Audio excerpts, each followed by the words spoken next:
കഴിഞ്ഞ ദിവസം കപ്പലപകടത്തിൽ നിന്ന് രക്ഷപ്പെട്ട ജീവനക്കാർ മംഗളൂരുവിലെ ആശുപത്രിയിൽ ചികിത്സയിലാണ്. ഇപ്പോൾ അവിടെ നിന്നുള്ള ഡോക്ടർമാരുടെ പ്രതികരണം വരുന്നുണ്ട്. Much more serious. Airway burns is one thing which is likely to worsen over next few hours or few days, because the airway becomes tight and then the breathing becomes wrong. So that these things are to be looked after, and they also have a deep burn. So they will probably require some surgical procedure later.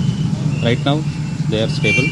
They are conscious. They are able to speak, and they are able to take some liquids also, and their vitals are okay. Both of them are stable now.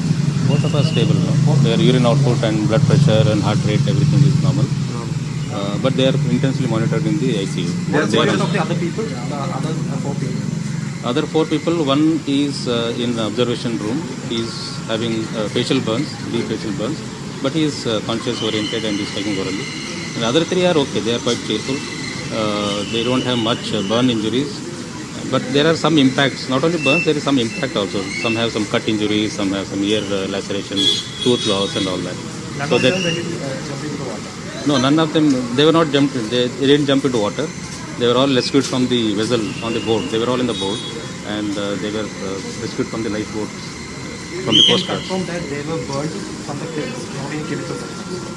No, there is a leak of chemical substance also, because one of them said he touched some liquid which was flowing out, and he sustained burns. But there is minor burns, and there is not much of some liquid. Yeah. But most of them had an explosion, which is hot fumes, and then the blast itself is caused some mechanical injury. Internal organs damage or something? No, there is no internal organs. Superficial cuts are there, some teeth loss. Respiratory organs? Respiratory burns are there, like they have upper respiratory airway burns. So that is one thing which we need to wait and see. So are you conducting any plastic surgery like that? Immediately no, but we'll see how their condition.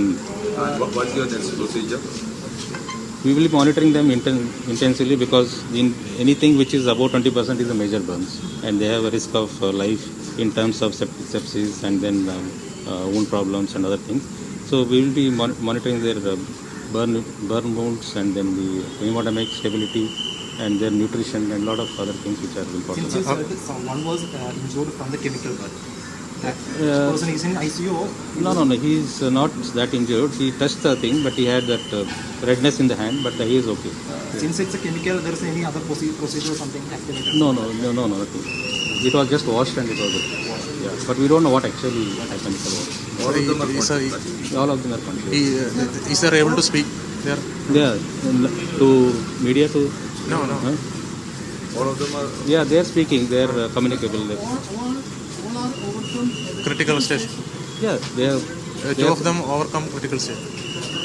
See, the critical stage in burns is not the one-time event. It is once we have to wait for next 72 hours to 1 week, and then see, because the most important in burns is about the sepsis, and the once the skin damage, then the risk of infection and risk of sepsis is higher, and especially in the airway burns, when the breathing pattern may become difficult, because both are on oxygen support right now.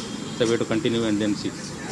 Some might actually end up in some ventilation also. So that's thing which need to be taken care of. They are in ICU, right? Yeah. All of them, or only 2? 2 are in ICU. One is in high dependency unit. Others are in the room. Have you been to touch with anyone from their home countries?